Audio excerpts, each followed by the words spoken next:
ॐ त्र्यम्बकं यजामहे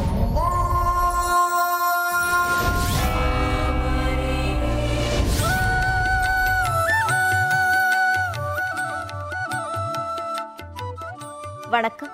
வேந்தரின் ஆன்மீக நிகழ்வுகள் இறை செய்திகளின் தொகுப்புக்காக பிரவீணா. முதன்மை நிகழ்வுகள். ஆழ்வார் திருநகரி ஆதிநாதர் திருக்கோவில் ராப்பத்து 6ஆம் நாளில் பரமபத வாசல் திறப்பு, பத்தி உலா, கைத்தல சேவை.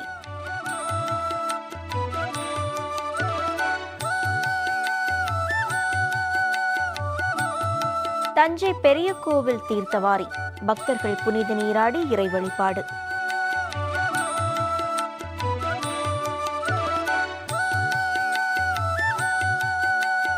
மல்லிகார்ஜுன சுவாமி கோவில் திருவாசகம் முற்றோதல், திருவாசகம் பாடிய நூற்றுக்கணக்கான சிவனடியார்கள்.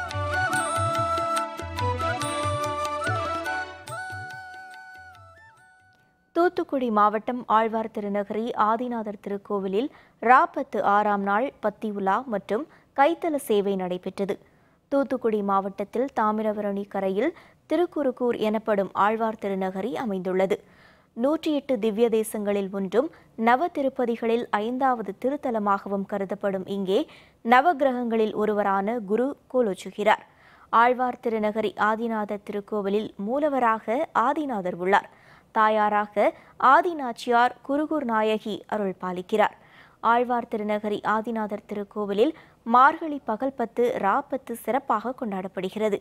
ராப்பத்து 6ஆம் திருநாளை முன்னிட்டு சுவாமி நம்மாழ்வார் காரிமாறன் கொண்டை ரத்தின ஆபரணங்கள் மலர் மாலைகளுடனும், எம்பெருமானார் தங்கமுத்து மாலை கல் ஆபரணங்களுடனும், பெருமாள் தங்க கிரீடம் தங்க ஆபரணங்கள் கையில் கதையுடன் சல்லா அணிந்தும் காட்சியளித்தார். கோவிலின் வடபகுதியில் அமைந்துள்ள பரமபத வாசல் வைகுண்டம் பூலோகத்துக்கு நடுவே உள்ள வாசலாக கருதப்படுகிறது. சுவாமி வைகுந்த பகுதியிலிருந்து காட்சி தர பூலோக பகுதியில் நம்மாழ்வாரும் எம்பெருமானாரும் காத்திருக்க பரமபத வாசல் திறக்கப்பட்டு கற்பூர ஆரத்தி காட்டப்பட்டது. பின்னர் ஆழ்வாருக்கும் எம்பெருமானாருக்கும் சடாரி மரியாதை செய்யப்பட்டு அரையர் விண்ணப்பம் நடைபெற்றது. அதன் பின்னர் உற்சவர் நம்மாழ்வாருக்கு மறைந்து காட்சி தரும் பத்தி உலா நடைபெற்றது. ராப்பத்து 6ஆம் நாள் பெரிய திருவந்தாதி பாராயணம் செய்யப்பட்டு கைத்தல சேவை மற்றும் ஆழ்வார் திருமுடியில் எழுந்தருளச் செய்யும் திருமுடி சேவை நடைபெற்றது. பல்லாயிரம் பக்தர்கள் இந்நிகழ்ச்சியை கண்டு வணங்கினர்.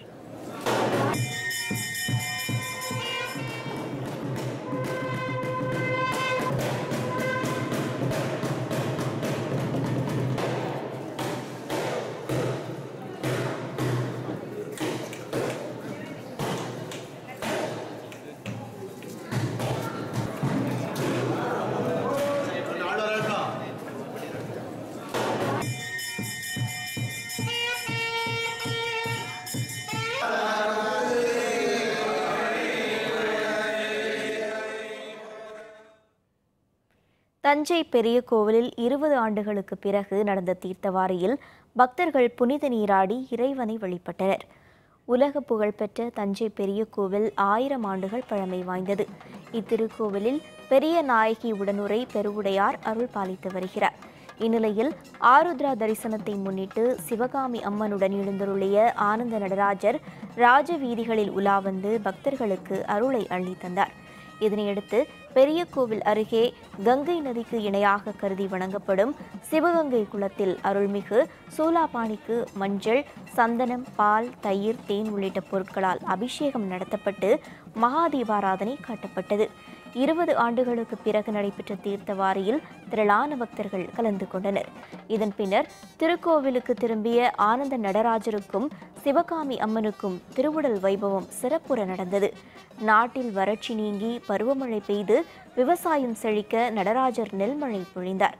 இந்த நெல்லை வீட்டில் வைத்து வழிபட்டால் திருமகளின் அருள் பெருகும் என்பதால் பக்தர்கள் நெல்மணிகளை எடுத்து சென்றனர்.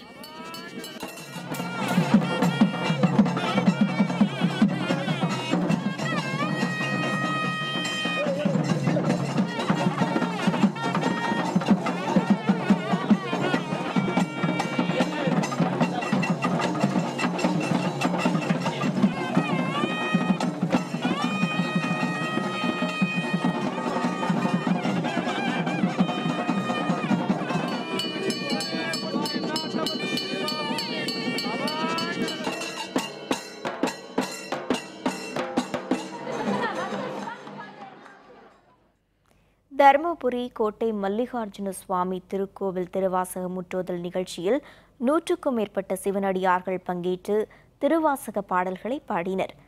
திருவாசகத்துக்கு உருகாதார் ஒரு வாசகத்துக்கும் உருகார் என்பது பழமொழி. மாணிக்க வாசகர் சொல்ல சொல்ல திருவாசகத்தை சிவபெருமான் தனது கைப்பட எழுதியதாக ஐதீகம். தருமபுரி கோட்டை மல்லிகார்ஜுன சுவாமி திருக்கோவிலில் ஆண்டுதோறும் மார்கழி மாதத்தில் சிவனடியார்கள் திருவாசக பாடல்களை பாடுவது வழக்கம். அதன்படி இந்த ஆண்டும் திருவாசக முற்றோதல் நிகழ்ச்சி நடைபெற்றது. அலங்கரிக்கப்பட்ட நடராஜர் சிலைக்கு மலர்கள் தூவி சிறப்பு பூஜைகள் செய்யப்பட்ட பின் நடராஜர் முன்பு அமர்ந்து 100க்கும் மேற்பட்ட திருவாசக முற்றோர்கள் எனப்படும் சிவனடியார்கள் இன்று காலை 9 மணிக்கு திருவாசக பாடல்களை பாடத் தொடங்கினர். அதன்பின் 12 திருமுறை கொண்ட தேவாரம், அபிராமி அந்தாதி போன்றவற்றை மாலை 5:30 மணி வரை பாடினர். இந்நிகழ்ச்சியில் திருவாசகம் பாடிய சிவனடியார்களுடன் மக்களும் சேர்ந்து கொண்டனர்.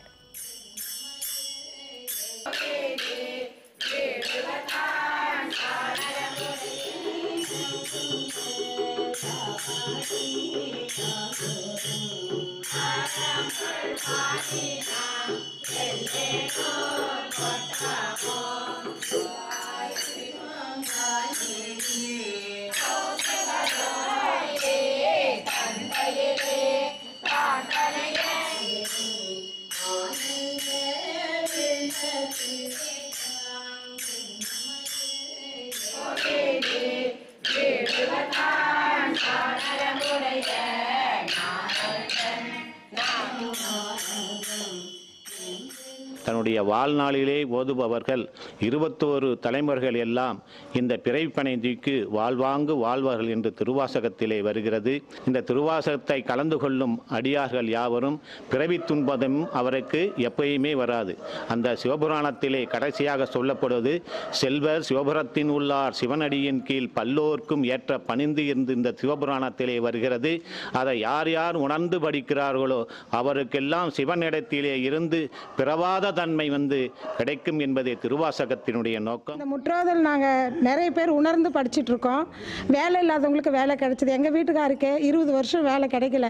திருவாசகத்தை 4 முறை படித்தேன். அதுக்கப்புறம் தான் அவருக்கு வேலையே கிடைச்சது. குழந்தை இல்லாதவர்களுக்கு, திருமணம் ஆகாதவங்களுக்கு, வீட்டில் தொல்லை இருப்பவர்களுக்கு அனைத்துக்குமே இந்த இறைவே பெறுவான் நமக்கு நல்லாசை புரிகிறாரு. உணர்ந்து படிக்கணும். இது வரைக்கும் 320 திருவாசகம் நடத்தி கொண்டு இருக்கிறோம் இறைவன் அருளால். ஏன்னா இது ஐயனே மாணிக்க வாசகர் சொல்ல சொல்ல சிவபெருமான் கைப்பட எழுதிய நூல் இத்திருவாசகம். சேலத்தில் ஐயப்பனுக்கு திரு ஆபரண பெட்டி வரவழைக்கப்பட்டு ஒரே இடத்தில் 500க்கும் மேற்பட்ட பக்தர்கள் இருமுடி கட்டி சபரிமலை புறப்படும் திருநிகழ்ச்சி நடைபெற்றது.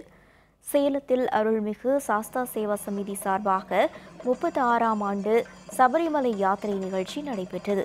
திருமண மண்டபம் ஒன்றில் நடந்த இந்த நிகழ்ச்சியில் சபரிமலையில் நடப்பதைப் போல ஐயப்பனுக்கான திரு ஆபரண பெட்டியை பக்தர்கள் சுமந்து வந்தனர். ஐயப்பனுக்கு தங்க ஆபரணங்கள் அணிவிக்கப்பட்டன.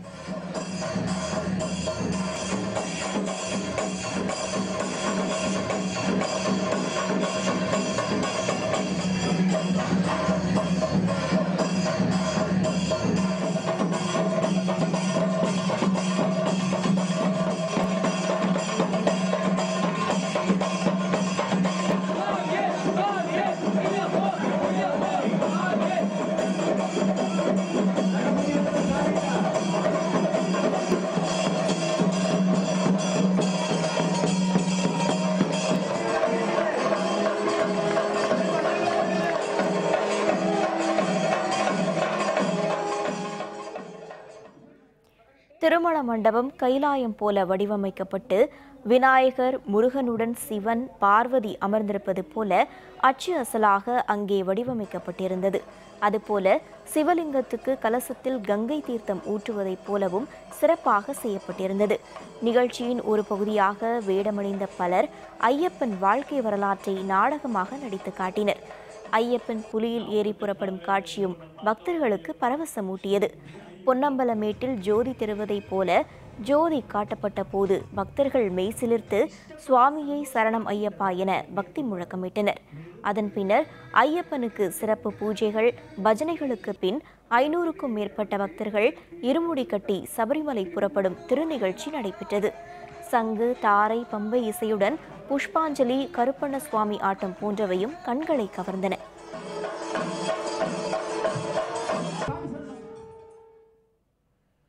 பெருஞ்சேரி வாகீஸ்வரர் கோவில் பஞ்சாக்கினி ஹோமம், 5 யாக குண்டங்கள் அமைத்து வேள்வி. விவரம் விளம்பர இடைவேளைக்கு பிறகு.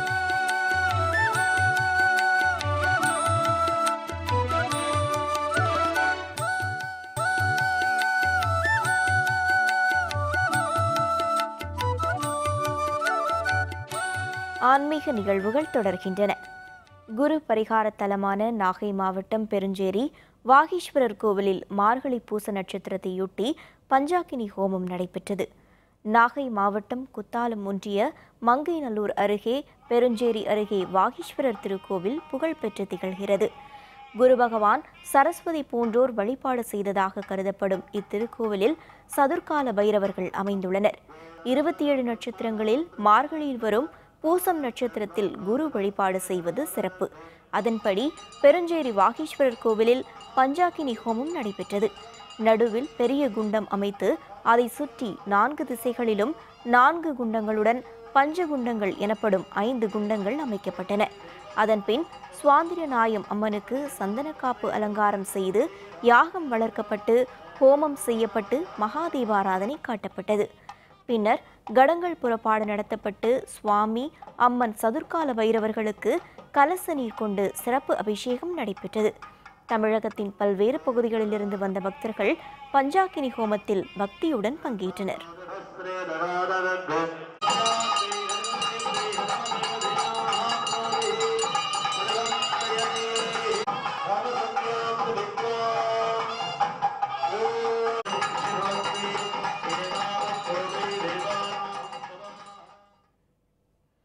ஈரோடு மாவட்டம் கோபி அருகே அழுக்குழி செல்லாண்டி அம்மன், குருமந்தூர் பூங்குழலி அம்மன் கோவில்களில் நடந்த தீகுண்டம் இறங்கும் விழாவில் 1000க்கும் மேற்பட்ட பக்தர்கள் தீகுண்டம் இறங்கி நேர்த்திக்கடன் செலுத்தினர். அழுக்குழி செல்லாண்டி அம்மன் கோவில் குண்டம் மற்றும் தேர் திருவிழா ஆண்டுதோறும் ஜனவரி மாதம் நடத்தப்படுவது வழக்கம். இம்முறை கடந்த டிசம்பர் மாதம் 22ஆம் தேதி பூச்சாட்டுதலுடன் திருவிழா தொடங்கியது. அன்று முதல் நாள்தோறும் அபிஷேகம், ஆராதனைகள் நடந்து வந்த நிலையில் கடந்த 2ஆம் தேதி சந்தனக்காப்பு அலங்காரத்தில் கிராம சாந்தி கொடியேற்றம் நடைபெற்றது. நேற்று 3ஆம் தேதி மாவிளக்கு பூஜை, குண்டத்துக்கு கரும்பிட்டு தீ வளர்க்கும் நிகழ்ச்சி நடைபெற்றது. இன்று அதிகாலை அம்மை அழைத்தலை தொடர்ந்து குண்டத்துக்கு சிறப்பு பூஜைகள் செய்யப்பட்டு தலைமை பூசாரி செந்தில்குமார் குண்டம் இறங்க, அவரை தொடர்ந்து ஆண்களும் பெண்களும் குழந்தைகளுடன் குண்டம் இறங்கினர். நாளை தேர் திருவிழா நடைபெறவுள்ளது. இதேபோல் குருமந்தூர் பூங்குழலி அம்மன் கோவிலில் நடந்த தீகுண்டம் இறங்கும் நிகழ்ச்சியில் குருமந்தூர், நடுப்பாளையம், ஆய்பாளையம், மூணாம்பள்ளி உள்பட 10க்கும் மேற்பட்ட கிராமங்களைச் சேர்ந்த ஆயிரக்கணக்கான பக்தர்கள் 15 நாட்கள் விரதத்துக்கு பின் குண்டம் இறங்கினர்.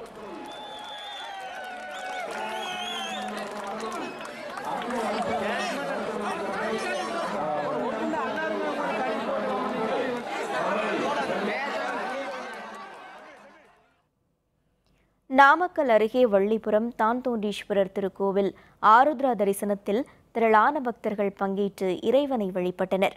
நாமக்கல் அருகே வள்ளிபுரத்தில் அருள்மிகு வேதநாயகி உடனுரை தான்தோன்றீஸ்வரர் திருக்கோவில் புகழ்பெற்று திகழ்கிறது. இத்திருக்கோவிலில் ஆருத்ரா தரிசனத்தை முன்னிட்டு மூலவருக்கு சிறப்பு திருமுழுக்காடு செய்யப்பட்டு அதனைத் தொடர்ந்து நடராஜர் உற்சவருக்கு சிறப்பு திருமுழுக்காடு நடத்தப்பட்டது. இரவில் இறைவனுக்கு திருக்கல்யாணம் நடைபெற்றது. அதன்பின் நடராஜர் மற்றும் மாணிக்கவாசகர் மற்றும் உற்சவ மூர்த்திகளின் திருவீதி உலா நடைபெற்றது. அதனையடுத்து ஆருத்ரா தரிசனம் நிகழ்வுற்றது. சுற்றுவட்டாரங்களைச் சேர்ந்த பல ஆயிரம் பக்தர்கள் இதில் பங்கேற்று இறையொருள் பெற்றனர்.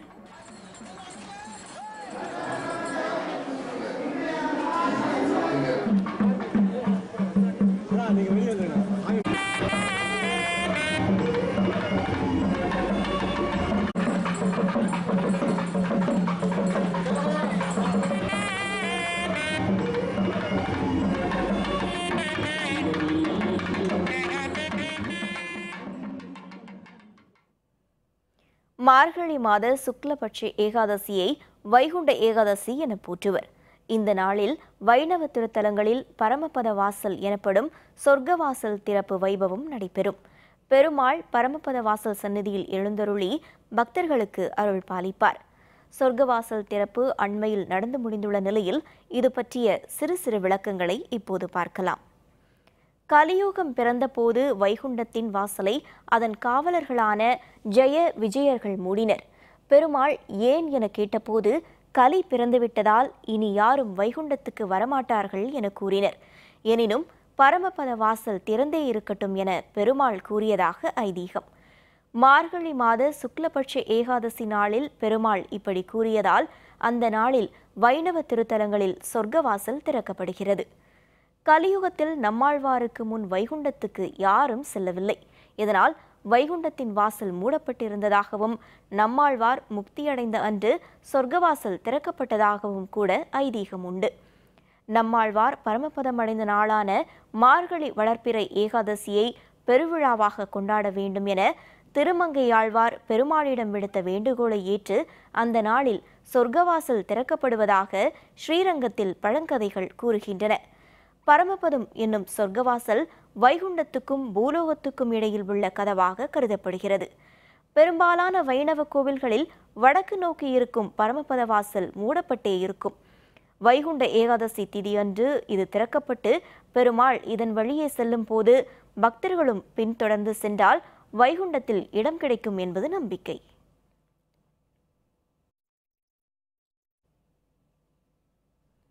ஈரோடு சாய்பாபாவுக்கு சிறப்பு பிரார்த்தனை, ஆரத்தி பாடல்களை பாடி பக்தர்கள் வழிபாடு. விவரம் விளம்பர இடைவேளைக்கு பிறகு.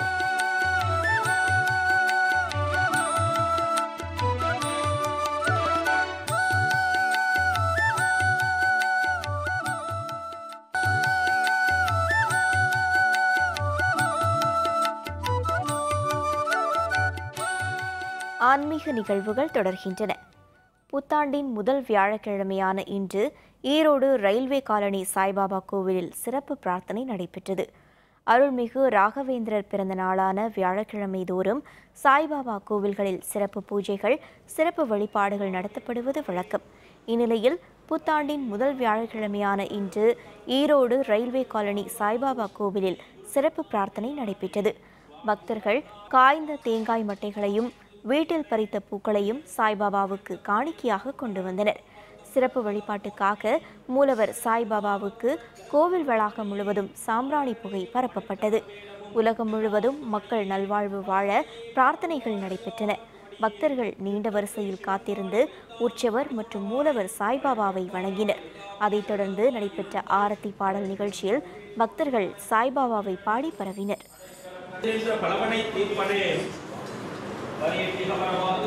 श्री गुरु दत्तात्रेयाये स्वामी समर्था पट्टाल तुलुवामिंदु दीवरे पुडियर कोन வெப்பொழிந்த பழையர் கோன் கலல் கோன் வர்த்தம் தற்பதம் போற்றி பூண்மணி திருமாலூரன் திருத்தருள்மணி மாலரனேயும் மணித்தவர் வேடமும் பூர்ணமாய் மறைக்கப்பாலா எல்லாமாய் அல்லதுமாய் இருந்தல் மறைக்கிடும் கோவில் கொழுது வணங்கி சூடியணிந்து தைப்பூசம், பங்குனி, உத்திரம் திருநாட்களில் நேர்த்திக்கடன் செலுத்த தயாராகும் முருக பக்தர்களுக்காக நாமக்கல்லில் மரக்காவடிகள் தயாராகி வருகின்றன. முருகனுக்கு நேர்த்திக்கடன் செலுத்தும் பக்தர்கள் காவடி எடுத்து நேர்த்திக்கடன் செலுத்துவது வழக்கம். இந்த ஆண்டு வரும் 31ஆம் தேதி தைப்பூச திருவிழா நடைபெறவுள்ளது. அதுபோல மார்ச் 30ஆம் தேதி பங்குனி உத்திரம் வர இருக்கிறது.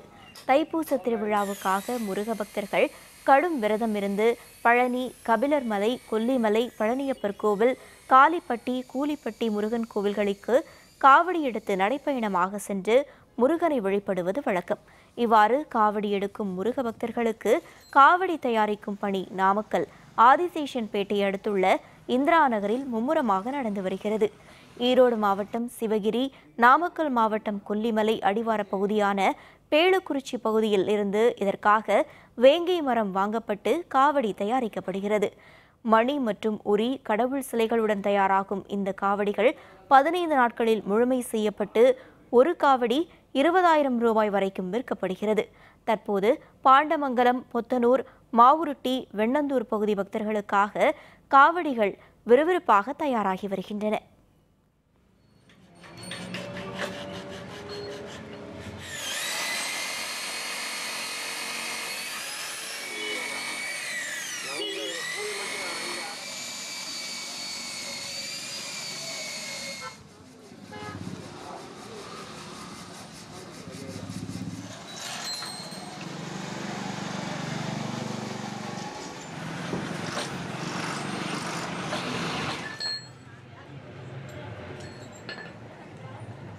காவடி வேலை 12 காவடிங்க.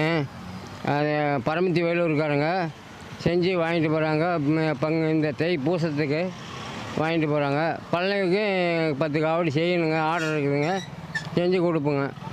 ஒரு காவடி 20,000 ரூபாங்க, மரம் உள்பட. மரம் 6,000 ரூபா வருதுங்க.